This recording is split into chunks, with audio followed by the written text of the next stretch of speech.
the second day of our seminar together. And I think after yesterday's discussion, we're well placed to continue with the papers today. We've got some really good papers coming up. I've got one addition to, a very happy addition to the program, which is that in the next session, Professor Rao will be presenting a paper in that session, which is entitled State Law and Torture, the Criminal Injustice System in India. That will, so I think what we can do is to accommodate that, we can make that a session that goes from 11 AM to 1 PM. And then we can have lunch from 1, be a longer session. But the first session this morning, I'm delighted to have a session on gender and critique of criminal justice. And we start with Dr. Ashley Tellis, who's going to talk on criminal justice as repression, why criminal law wars is the wrong route towards justice for sexual minorities. So before I start, I wanted to thank Professor Bajpai for inviting me to this conference. I'm not a law person, and so it's exciting that one is called to a law institute when one is not a law person. I also want to thank Professor B.V. Pandey, who also recommended me, and Latika, who organized a conference last year on criminal law, sex and death in criminal law, where I presented versions in some sense of what I'm also going to do today. So, to start right away, the articulation of the rights of, and this is, I'm going to read just the first 1 or 2 pages, and then try and do the cases actually through point form so that we can save time and leave more time for discussion, and then read maybe the last few pages of my conclusion so that I try and finish within 20 minutes. But I want to read these first 2 pages and somewhat slowly because I want these first 2 pages contain really the crux of my argument. And I want that to be clear because it's a somewhat complicated, somewhat multi-layered argument. The articulation of the rights of sexual minorities through the law in India has involved repression at many levels.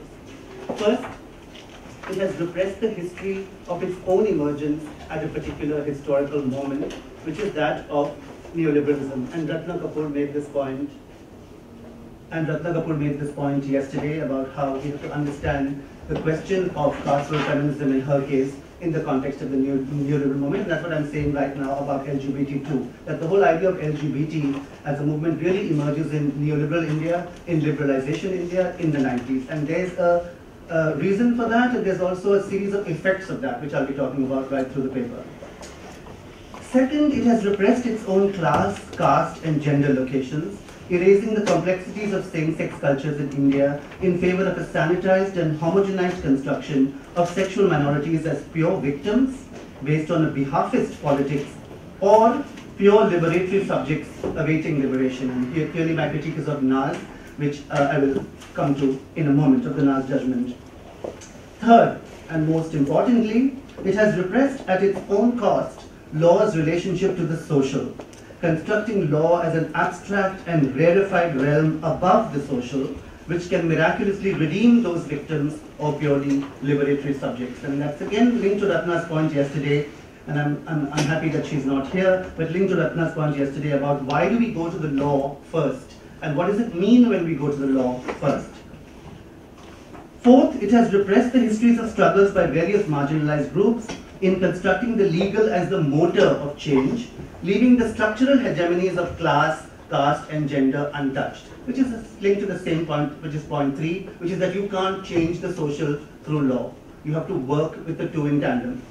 And finally, my last point, it has repressed the othering immanent to criminal law by forcing the sexual minority subject into the criminal frame. So I'm talking about the criminalizing. The moment of emergence of the same-sex subject is a criminalizing moment, othering its voice with its own as that of the savior, that is law's voice as the savior, rendering it unable to articulate itself as a law-making subject. So the queer subject or the LGBT subject, I don't like the word queer, which you will know why in a moment, is not a law-making subject in India, it is a criminalized subject.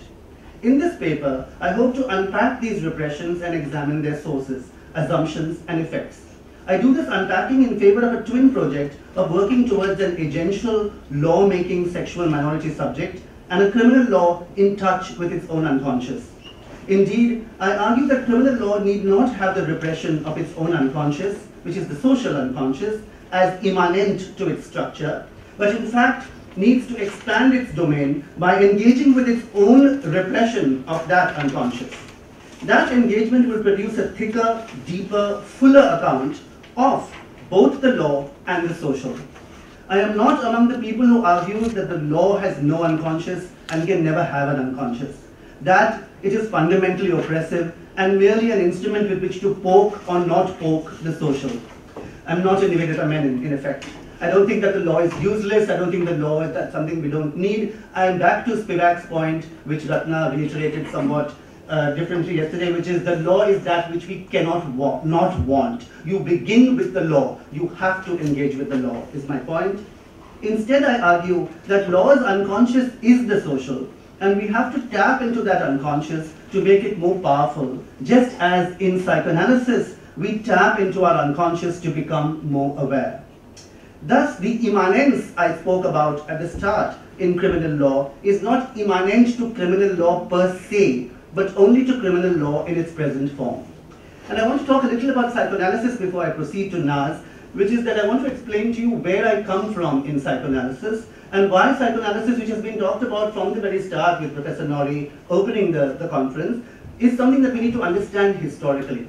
So my understanding of psychoanalysis really comes from the British. I'm trained in Britain, my PhD was in Britain, and I do think that the most profound and brilliant psychoanalytic engagements with the law, with social, with political issues, a materialist psychoanalysis has only come from Britain. And I'm familiar with at least 3 traditions. I'm also trained in the US as a postdoc, and I think American psychology and psychoanalysis is absolute rubbish. And also with the French tradition, and I read French, and I think that the French tradition of psychoanalysis is another kind of rubbish. So for me, the really only interesting people working with psychoanalysis are the British, I'm afraid. And for me, the British engagement has been largely, with women and not men at all, partly because I don't find the men really exciting in how they've engaged with psychoanalysis. So my engagement is with people like Juliet Mitchell, whom I spoke about yesterday, Jacqueline Rose, with an extraordinary journal in the 1970s that the British had called MF, Masculine Feminine,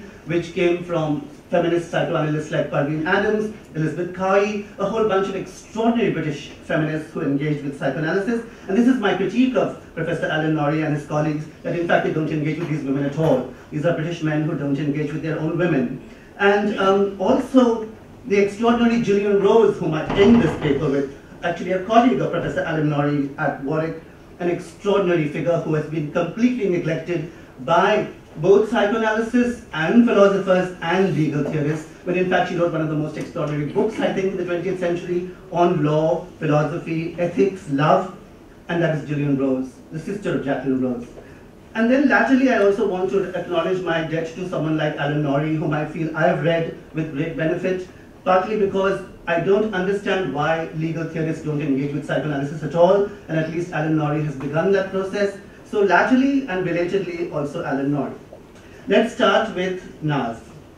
So with Naz, I don't want to read the whole section of Naz. It's a long section, and it's a section that takes too much time. So I will just go through the points quickly. It's a critique also that I've made ever since the judgment happened, but it's a critique that has had no voice, actually. We've only had mindless celebrations of Naz from everywhere in the world, including otherwise rather intelligent men like Upendra Bakshi, who also has stood by Naz somewhat uncritically and unthinkingly, in my opinion. So we have had nothing but a celebration of Naz as the most amazing judgment around, which it is not. I am arguing that Naz is one of the worst judgments to have happened in contemporary legal history, and I will explain why. So my first point is that you have to understand the whole unarticulated class, caste and gender dimensions of the Naz judgment and of the queer movement as a whole. This is a movement, as I've told you, that starts in the neoliberal movement. It starts as an NGOized movement. It starts, and I don't even want to call it a movement, because a movement is something which has a social base, which starts on the ground. The LGBT movement was airlifted from the US, literally, and dropped in these parts. In fact, one of the great jokes about the NFIW, the women's organization of the CPI, saying that Bill Clinton bought AIDS with a suitcase when he came to India in 1994. It's quite an extraordinary account of how AIDS came to India. But certainly that's how the queer movement came to India. And it emerges in that moment in a certain class, necessarily because the NGOized class is a certain class. It is not a class on the ground. The Nas judgment is mindlessly supported, but actually I feel that it could have been critiqued in many different ways, and it could have been critiqued, and it could have been a much stronger judgment had it engaged with a whole bunch of other judgments. And then, given that this is a workshop, I want to actually talk about one only. I can't talk about all it. It's in the paper, you can read it. But I wanted to talk about one group that it could have engaged with, and I want to do it via Mrinal's paper yesterday, which I had a strong critique of. And that is the child rights movement. And it seems to me that the child rights movement was one of the movements that opposed Nas judgment, and I feel that it could have been productively engaged with the Nas judgment in a way that would have actually made it a far more powerful movement. And so, for example, Mrinal's reading of POCSO as simply another law that the preventive state has created to suppress us is for me an extremely limited reading of POCSO. I think POCSO is an extremely complicated judgment. You have an appellate court judgment, for example, which tells you where the judge at an appellate court level is saying that POCSO is a highly problematic judgment. This is a case in Bengal of a young boy and a girl who ran away and of course came abducted, charges, habeas corpus, whatever the standard stuff that goes on. And this judge in an appellate court is saying the state has no right over our bodies. POCSO is fundamentally an unconstitutional law. And so therefore you have a rift from within the law on POCSO, which Mrinal could have used far more productively than to make the banal observation that it is something that nothing but a preventive law that is symptomatic of the new Andrew Ashford preventive state. So things like that could have been far more useful in the using of. The second big critique that I have of Nas is a colonial judgment. It's all about the march towards modernity. What is the basic point of Nas? This is back to Amit Binder's paper yesterday, where he brilliantly showed how in the death penalty arguments, in the civilizational thesis, we are the uncivilized barbarian nations. The white guys are the amazing guys who know everything about death penalty. Same with sexuality. Those are the guys who are all LGBT already and totally cool. We have to catch up. Literally, the term is catch up. We have to catch up with modernity. That is Nas's deeply colonial and repulsive logic in that judgment, all 125 pages of it. Then, the next point, and ironically enough, by the way, I want to quickly add, ironically, all the judgments it cites, while making the point that we should catch up, all the arguments it's making also is about how we don't have to follow the West at all. Our understanding of sexuality is different. We have always been LGBT. We have always been amazing. So make up your mind. And then again, all Western judgments to show how we should catch up. So I'm very confused by the Nas logic. The Nas, I think Muralidharan is one of the most confused judges I find in the history of modern legal India. But anyway, we'll go there on another day. We have a plethora of Muralidharan judgments. In fact, I feel like when I was teaching English in a law school, I wanted a series of judgments ranging from V. Krishna Iyer to Markande Kaju to show how to not write a judgment, how badly to write judgments. We need a book on Muralidharan to show how progressive judgments are deeply regressive actually. But we'll do those books later. For the moment, I want to make the next point about Nas, which is the point of class. That Nas is a class-based judgment. It is a judgment only, and not just class, it's about men. Women are mentioned twice in Nas in 125 pages. One is the wife of a Koti, and one is some unnamed invisible lesbian. Women don't exist for Nas. And this is why I think Kaushal is a much better judgment. Women at least exist in Kaushal. And a world without women is truly frightening in my opinion. But anyway, NGOization, I've already made the point. They use NACO as an ally, which I find very strange. NACO, there's no real difference between NACO and George Bush. Both of them are all about abstinence. Both of them are all about how you shouldn't have sex at all till your marriage. Both of them are deeply conservative. And here is this great progressive judgment marching towards modernity, saying NACO ko bhi saath leke chalte hain because let's do whatever we can. This is called legal strategism, I guess, but it makes no sense.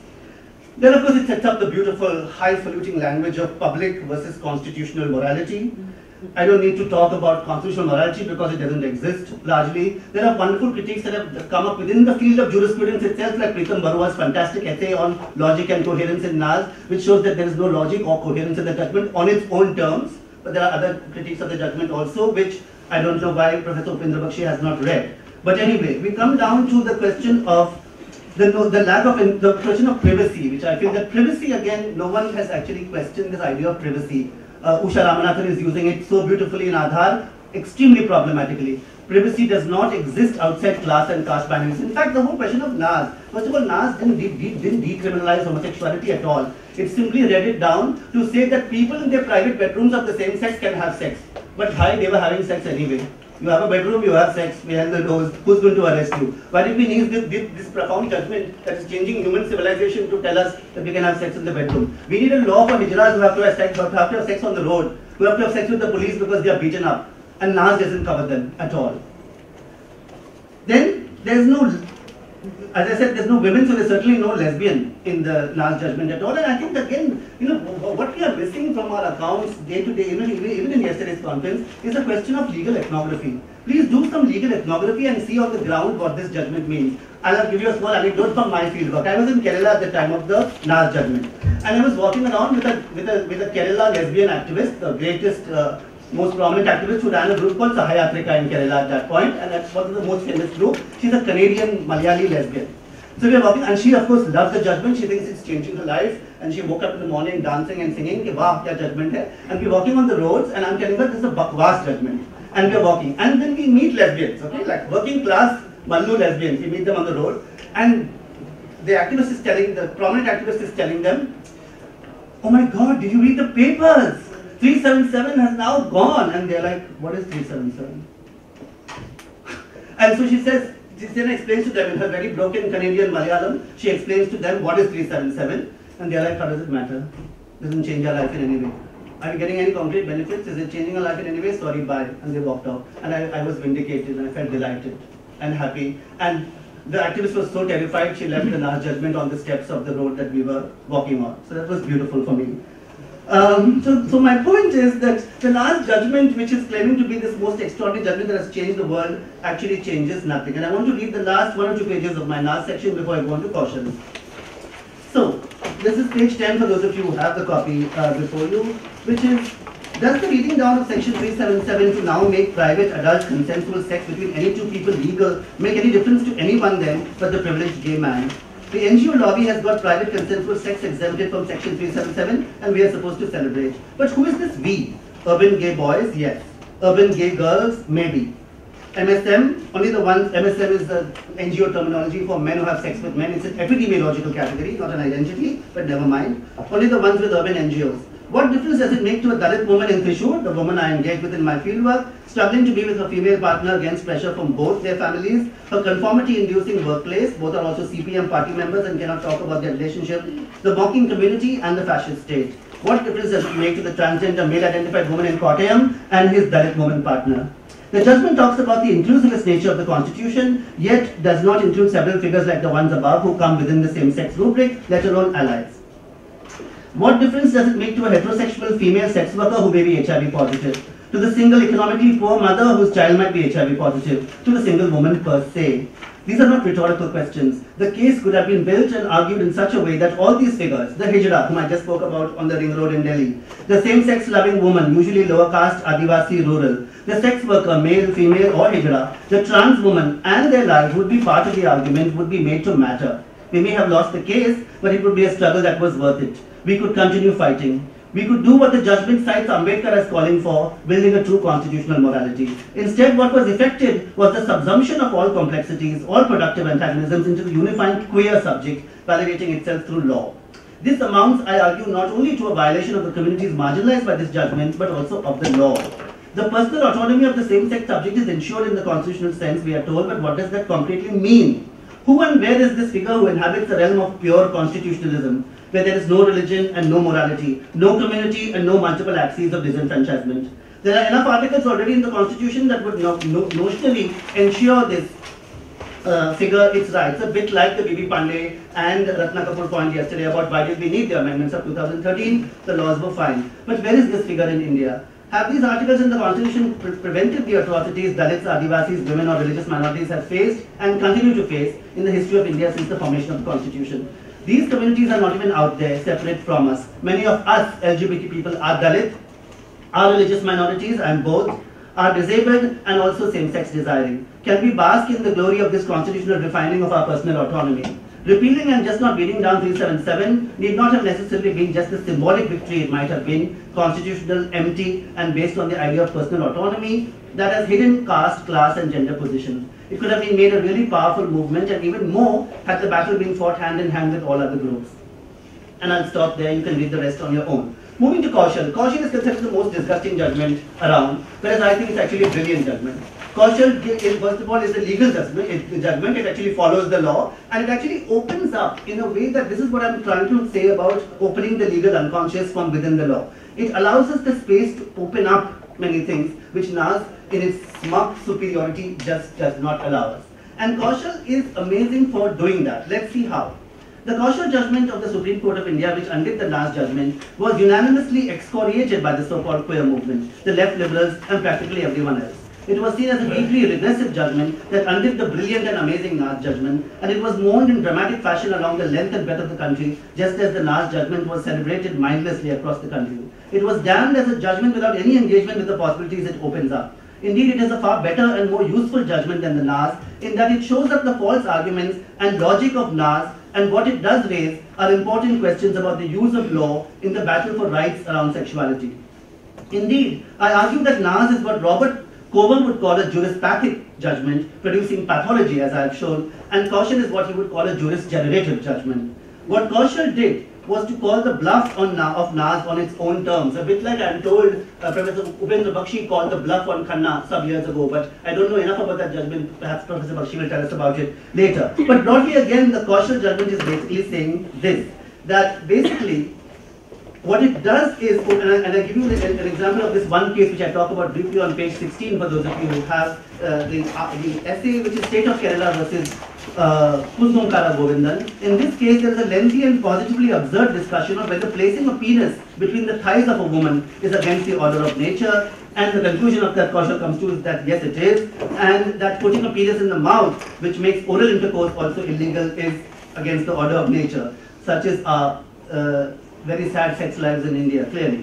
There is a lot that can be done with this judgment, in my opinion, because it opens up precisely what Nas shuts down, and that's what we need to do. I have only 5 minutes left, so I can't go through the Nalsa judgment, which is my longest section again. But we can talk about it in the discussion. My Nalsa point is, again, to summarize the 25 points I made in that section into one point. Basically, what Nalsa is saying, I'm arguing, is that it produces the transgender, and this comes back to Professor Upendra Bakshi's point yesterday and also Professor B.V. Pandey's point yesterday about how the language and the very framing of how we understand categories here seems to come from the West without even thinking. So transgender, which is largely a US term, is what is grafted into the Nalsa judgment without even any contextualization. And I counterpose this entirely Americanized language of transgender identity politics into actually the ground realities of hijras on the ground in India, which is a far more complicated reality that actually, again, calls the bluff on Nalsa as an extremely problematic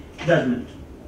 So, to conclude, what I want to basically say is, what I've tried to show in this paper is that through a dense fleshing out of what I'm calling the repressed unconscious of the law, crucially from within the realm of law, one can complicate the idea of law and how law might regulate sexuality. It rather shows how sexuality might regulate the law and lead to what Cover thinks law should facilitate: openness and normative plurality.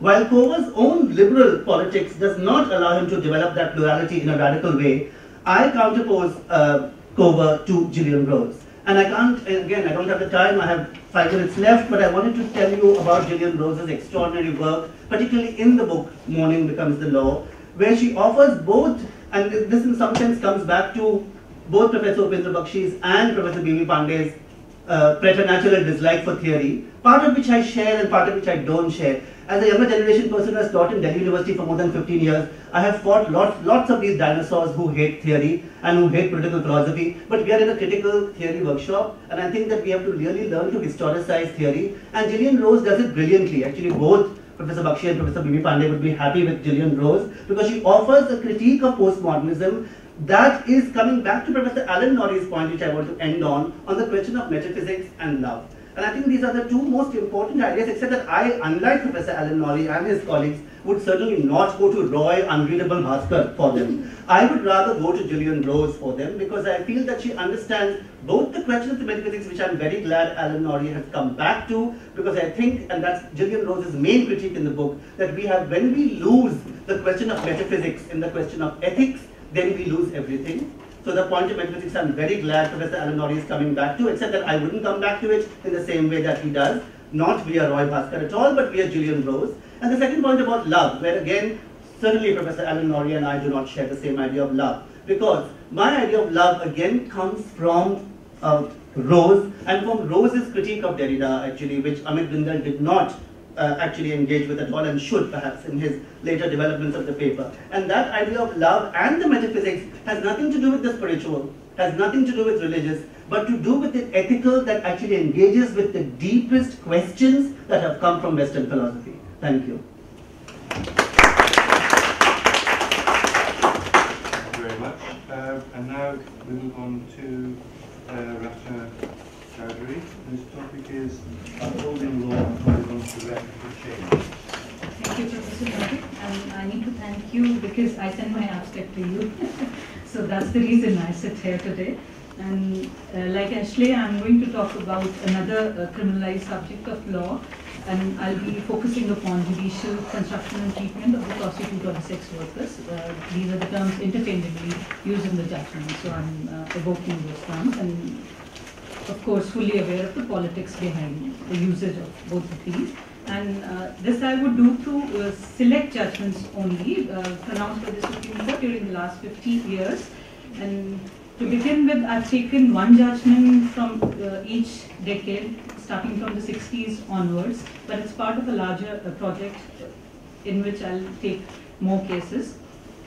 And the larger time frame has facilitated a mapping of the discursive shift that can be read from the judgment, including the use of the term prostitute till the 1990s to the sex work. And this is, I found the term sex work in only 2011 judgment. One wonders if this shift is symbolic of change or a repackaging of the regulatory framework followed in India vis-a-vis prostitution. That remains to be seen.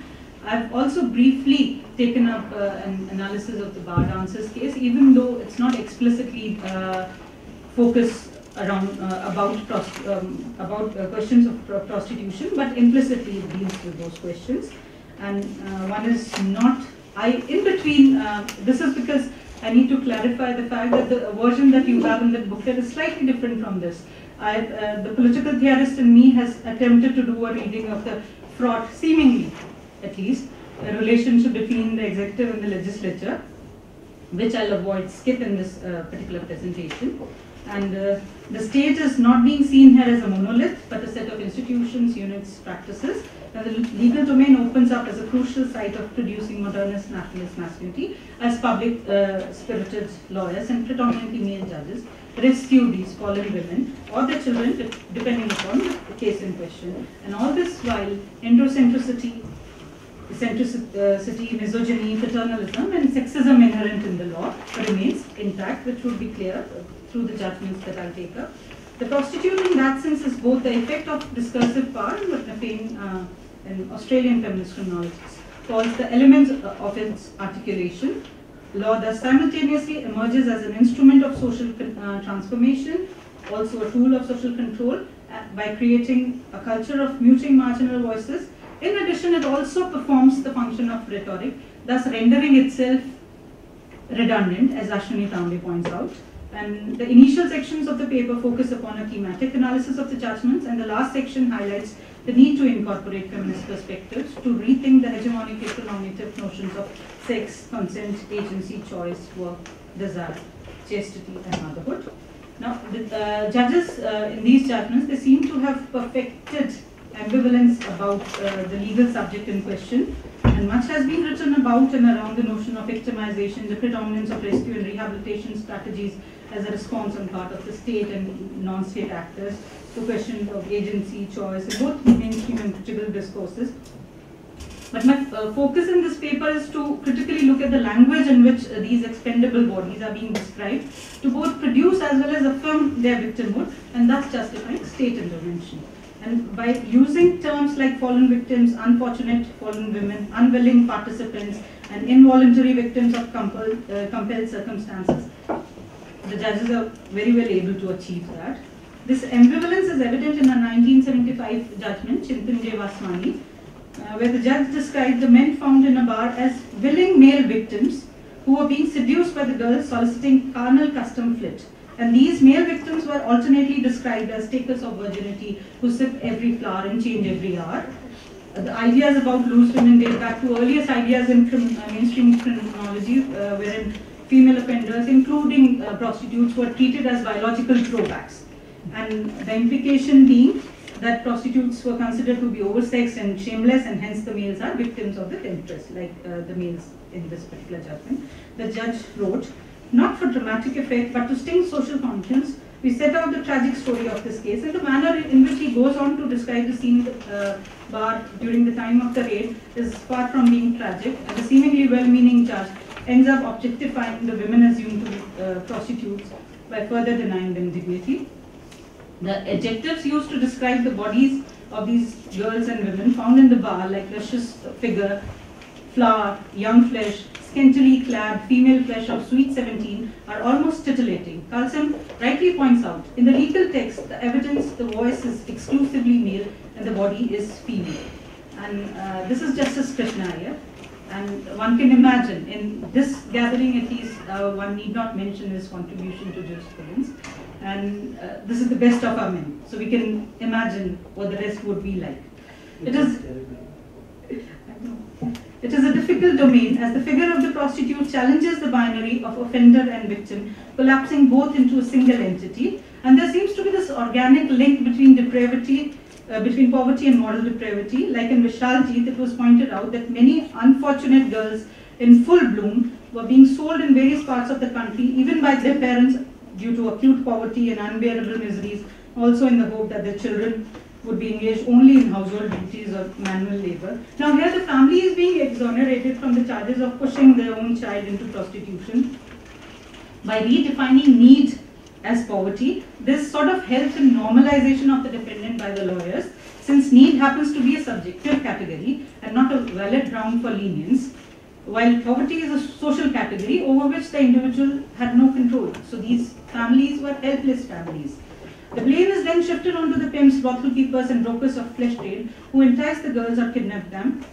The trafficking is cited as a major reason forcing unsuspecting women and girls to enter prostitution. Other than the fact that there are multiple reasons, this understanding of all trafficking as leading to sexual exploitation is problematic, as theoretically it leads to this sort of reification of gender stereotypes about women's purity and helplessness. And also the practical aspect of such conflation leads to invisibilizing those trafficked for other purposes and hampers developing a perspective for sex workers' rights. These judgments, as I pointed out earlier, in that sense establish moral depravity as almost compulsory adjunct of poverty, and which also facilitates the grounds on which the judges take on the role of moral crusaders. A distinction between, I'm skipping the description because of paucity of time, so a distinction between the conscious self and the body as a commodity is being made in a Cartesian vein. When terms like submitting bodies, flesh trade are used, this dualism gets reiterated and reinforced. It is also stigmatizing old age sex. The sexagenarian with a plastic smile seems to be the epitome of torture inflicted upon these young bodies. As far as the micropolitics of zoning is concerned, this judgment is also about marking space that is available and not available to certain people, behaviors, identities, choice and activities. Like in Chintan Vaswani itself, the provision about prostitution taking place within the so-called offending distance of 200 yards were interpreted quite liberally. And the reason why the judge did a liberal interpretation, he claimed, was to ensure moral hygiene in the locality, and it was almost equivalent to moral scavenging operation or a fumigation process. Justice Krishna here, obviously. A clear binary of rich oppressors and poor victims is reiterated in successive judgments. Trafficking and prostitution as phenomena are much more complex than these simple renderings. In other cases also, the judges lamented what was once restricted to certain areas of human habitation has now spread into several localities. A lot of planning goes into defining, constructing and maintaining urban spaces as bodies and desires are distributed in specific ways to maintain the binary of licit and illicit, and moral regulation of public spaces has been at the core of the sort of prostitution laws that we have had, which prohibit soliciting. That is how the speciality of sexuality is maintained. Now, in other judgments, the anxiety to reproduce the nation is evident. Like in Gaurav Chen, the judges were to respond to a PIL asking for direction in case of children of prostitutes being removed from brothels and put to separate educational institutions. The law here makes a distinction between promiscuous mother and the non-promiscuous mother, and the children are to be protected against the non-promiscuous mother. The focus of the court was on young girls whose mind and body are likely to be abused with growing age for being admitted into the profession of their mothers. This assumption of only women and girls having bodies that can be raped or prostituted is a dangerous oversight, as all bodies are rapeable. Just as an aside, my father at this tender age of 72, this was 2 years back, he faced Adam teasing for the first time in his life near the metro station in Delhi University. So we still live by the assumption that only women and girls can be raped or abused sexually.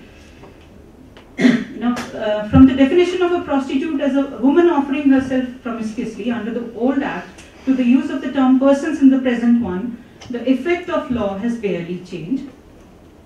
The premium placed on children as future wealth and citizens of the nation is evident. Latika yesterday problematized this universal category of the child marked with purity and asexuality as the hallmark. The judges cited various provisions of the Juvenile Justice Act which were relevant for taking care of the needs and rights of these neglected juveniles as defined in the judgment. Of course, now we call them children in conflict with law. We have been sensitized and the category of the juvenile has been sanitized. The emphasis on using the 3 C's, that is counseling, cajoling, coercion to educate and rehabilitate these children, was emphasized. The prostitute as the marked subject of law is time and again infantilized by taking away her power to take decision even in personal matters.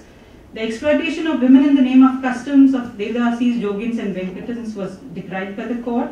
It was also pointed out that most of them belong to either the scheduled castes or scheduled categories or OBCs groups. This was reported as a matter of fact, and the need to make a connection between caste and these customary practices was hardly felt by the court. Our Kalpana Kannabirans, Janki Nair, Sharmila Rege, Sumanta Banerjee and others, they might keep producing illuminating work around these figures and practices, but our judges remain in doubt. One also wonders, do they fear the lights? Further, the court observed recent trends since that ladies from higher levels, this is worth listening, ladies from higher levels of income are initiated into the prostitution to sustain sufficient day-to-day luxurious style of life so as to ensure continuous economic support for their well-being. And in the same judgment, it is also an inevitable consequence that over the years, the fallen women are accustomed to certain lifestyle, and in terms of expenditure, they need certain amount of money for their upkeep and maintenance. Interestingly, these women are conveniently pictured as living in squalid conditions, as evident from the earlier judgment, and might also very well serve as the icon of neoliberal consumerism. And this is why Amita Dhanda cautions about the conferral of precedent value to role stereotypes and judgments, and the fact that there has to be cautious judicial endorsement of them. This construction of the prostitute as freely consenting and economically active subjects comes in handy in absolving the judges and the state of the responsibility to ensure their well-being. As far as desexualizing these very much sexual subjects is concerned, judges often cite from works of literature, cinema, poetry to strengthen their arguments. Like in Gaurav Chen, the judge started off by writing, "Felity, thy name is woman," was the ignominy heaped upon women of Victorian era by William Shakespeare in his great work Hamlet. The history or sociology has, however, established the contrary. Fortitude, thy name is woman. Courage, thy name is woman. Self-sacrifice, thy name is woman. Tenacity and successful pursuit, thy name is woman. And they go on. Further, in the same judgment, Indira Gandhi, Margaret Thatcher, Srimao Bandaranaike, Golda Meir, a few illustrious women who, having proved successful in democratic governance of the respective democratic states. Now, while a plain reading of this particular portion from the judgment would appear to be an exercise in rhetoric, Resnick Helbron, they point out the subversive potential of these convergences of law and literature, as then one would be able to see I quote, how each discipline incorporates these assumptions as men speak, judge, describe and ascribe, and how to challenge that shared vision of the social order. Amongst all these judgments, only one judgment had a female judge. Naming few successful women is also a strategy to stress that women too can lead an impressive life, since modern democratic societies, they treat them at par with men, and so the women who fail to take advantage are to be blamed for their sorry states rather than the society. In Buddhadev Karmaskara, this is the 2011 judgment that judges wrote. In the novels and stories of the great Bengali writer Sarath Chattopadhyay, many prostitutes have been shown to be women of very high character, like Rajya Lakshmi in Shrikant, Chandramukhi in Devdas. Further, they supported this rhetoric by pointing out the plight of prostitute being depicted in the poetry of famous Urdu poet and lyricist Sahil Ludhianvi, who was erroneously mentioned as Sahil Ludhianvi. Further, we may also refer to the characters Sonia Marmeladov in Dostoevsky's famous novel Crime and Punishment. Sonia is depicted as a girl who sacrifices her body to earn some bread for her impoverished family. The opening line in this judgment was, sex workers are also human beings. The additional category of also human beings is a way of asserting that I is being broadened to include the other as well. Since this case involves a sex worker who is brutally murdered in full public view, the sex worker is no longer a threat, and her inclusion in humanity will not rupture the moral or the social order. This is the only judgment, as I pointed out earlier, in which the term sex worker was used instead of prostitute. And death seemed to have purged the moral impurity of the deceased and to indeed restore her as a human being, despite being a sex worker. Alibis of prostitutes with strong characters were sought. By citing these old literary texts, I feel the sex worker gets established historically, as presenting her ahistorically somehow implicates the present regimes. The transnationality attached to such descriptions makes the narrative more authentic without mentioning the structural specificities of different cultures. The judges are also employing these literary alibis to ensure what Worrell calls reproduction of consensus, that is, building up a sort of commonsensical understanding of the prostitute. These women have gone against the givens of law as well as gender roles, and hence their femininity is to prove rather than assume, which can be done by mentioning such characters. There seems to be no private life for these public women, as the paternalistic state takes it upon itself to help these helpless and hapless victims by finding genuine bridegrooms to give them real status in society. These are the reasons given in the judgment. Or by taking the custody of their children, as prostitutes do not want to have children, and ordinarily when children are born to them, it is in spite of their desire not to rear children. So the prostitute is not only a reluctant mother, but is also an inefficient one. Simone de Beauvoir writes that a caste of shameless women allows the honest woman to be treated with the most chivalrous respect, and we did talk about the transferability of the whole stigma to all women yesterday. Now, muting has been used as a technology of control, that is throughout the judicial discourse, the way lawyers normalize the defendants and the way judges universalize and generalize about them and their lives. These prostitutes are still seen as threats in terms of health and morality, and are simultaneously being sexualized by objectifying them and desexualized by representing them as victims. Terms like swelled sylphs, scantily clad female flesh of sweet 17 or thereabouts, commercial sex as solicit carnal custom flit, promiscuous sex, unwilling participants and involuntary victims of compelled circumstances are indicative of the sexism and tokenism that has dominated legal language during the period covered through these judgments. The post-colonial sexual subaltern subject and pleasure, even I am missing that Kapoor, is nowhere in sight in these formulations. It is hard to locate the speaking and animated subject that some feminists and critical theorists have claimed to recuperate in the context of sex work and prostitution. In fact, the multiple subjectivities of these women are muted under the larger imagination of the victimization framework.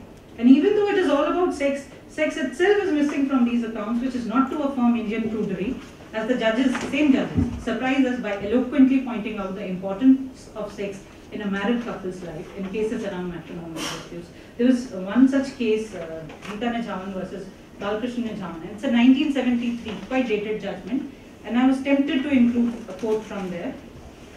This is a divorce case. So, I quote, "Marriage without sex is an anathema. Sex is the foundation of marriage, and without a vigorous and harmonious sexual activity, it would be impossible for any marriage to continue for long. It cannot be denied that the sexual activity in marriage has an extremely favorable influence on a woman's mind and body, the result being that if she does not get proper sexual satisfaction, it will lead to depression and frustration. It has been said that the sexual relations, when happy and harmonious, vivifies a woman's brain." So, if you think you're lacking in mental capacities, you know whom to blame. "It develops her character and trebles her vitality." There was a scale, it seems, they could measure it. "It must be recognized that nothing is more fatal to marriage than disappointment in sexual intercourse." And you don't find any mention of sexual act per se in these judgments. Now, coming back to our non-womanly or even non-humanly women, their bodies and lives are made more productive and conformist by sending them to corrective institutions or marrying them off or teaching them gendered vocational skills so that they do not fall back into the trap of sex work again. Rajeshwari, Sundarajan and others of our time might keep pointing out the flaws in these ideas of rehabilitation. They stay put as ultimate official solutions, and it seems the state is also outsourcing its surveillance responsibilities by putting these women, uncontrollable women, under charge of husbands or families or even NGOs. I'm going to skip some portions. And coming to the state of Maharashtra and another versus Indian Hotel and Restaurants Association, this is what is popularly known as the bar dancers case. Also, in this case, an appeal came up against an amendment. I think most of us would be familiar with the fact that dance in these low-end bars were banned, and of course, exempted category comprised of Gymkhana clubs and other elitist such places, 3-star and above hotels, etc. So the court questioned this, some hope. The court questioned this differential treatment and was of the opinion that rather than imposing the ban, the state government and the legislature should have adopted measures to ensure the safety and improve the working conditions of the persons working as bar girls. And similar sort of an evocation had happened in Anushkar in the state. So the case is still subjudiced, with the court insisting on granting the bar dancers their right to livelihood, and the state government continues to sidestep the judicial orders by non-compliance, delaying the grant of licenses, harassing the bar owners, and even bringing in fresh legislation, a new law, to undo the effects of the court orders. Now I'll take up from Ashley here. Even though the court emerges as the champion of the bar dancers' right to livelihood within the framework of constitutional provisions, a closer look at the language of the judgment would help in understanding the conditional relief. We were talking about conditional forgiveness yesterday. It is a conditional relief in this context. Since the court, and that is also contingent upon the fact that finally, if the court order gets implemented, the dance bars were seen by the court as better sites of work for semi-literate or literate girls who may be beautiful, knows to dance or tries to dance, prohibited from earning a better livelihood, or should such a girl, because of poverty and want of literacy, be condemned to a life of only doing menial jobs. So the court found that washing utensils and clothes is far more degrading than bar dancing, so let's give them this right. Menon alerts us to the dangers inherent in such reasoning as they reinforce sexualized images of women in the public sphere. In addition, the court is allowing a sanitized dancer only to return to the bar, so they are to be properly clothed, there would be railing around the dance floors, and they have to maintain a dignified distance from the clients, and the tips and all would be handed over to the men, the manager and others in charge of that place. Now one wonders whether feminism in this entire repackaging of justice, because if one looks at the arguments presented in this particular case, the bar dancers case, the terms of discourse seem to be changing discernibly, even though the dominant frame remains that of morality and obscenity. Catherine McKinnon's work has been evoked to argue in favor of the ban. The selective appropriation of a voice from feminist world lends credence to the pro-women stance of the lawyer and also sounds politically correct way of arguing in face of a remarkably visible sex workers movement. Sutherland, while analyzing the limitations of McKinnon's conflation of women with commodity, points out that women's status as commodities rather than authors of those commodities ultimately forecloses the possibility of consciousness raising and of praxis. And rather than simply borrowing from Western feminist formulations around prostitution, we need to also look at the work done in Indian context specifically, and a substantial body of work exists. In fact, Gitanjali Ganguly has roughly tried to categorize the responses of women's movement and other feminists to the prostitution question in 3 ways: silence, thought and choice, and the third one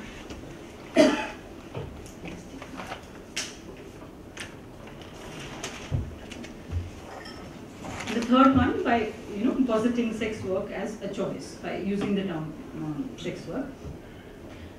While the first two approaches seem the dominant approaches, they have validated and have been validated through feeding into and reflecting mainstream patriarchal views on prostitution. And the third approach obviously has its own problems, even though it appears to be the preferred perspective. The terms of discourse are to be changed, and the change is possible by bringing in formulations by other feminist and critical theorists. And like I pointed out earlier, there is substantial body of work that exists. I don't want to refer to that literature. In fact, critical voices from both inside and outside the legal sphere, academia and social movements have been quite sharp and incisive, right from the days of the open letter to the contemporary times, but have failed to reach our judges and their judgment. It is then the combined burden of legal fraternity and critical scholars and activists to reiterate the critical readings in various forums, this forum being one such, so that they become a part of the discursive regimes that contribute to construction of the figure of the prostitute. Then only the displacement of the existing stereotypes or the hegemonic scripts is possible, which is essential for a more inclusive judicial system. Thank you.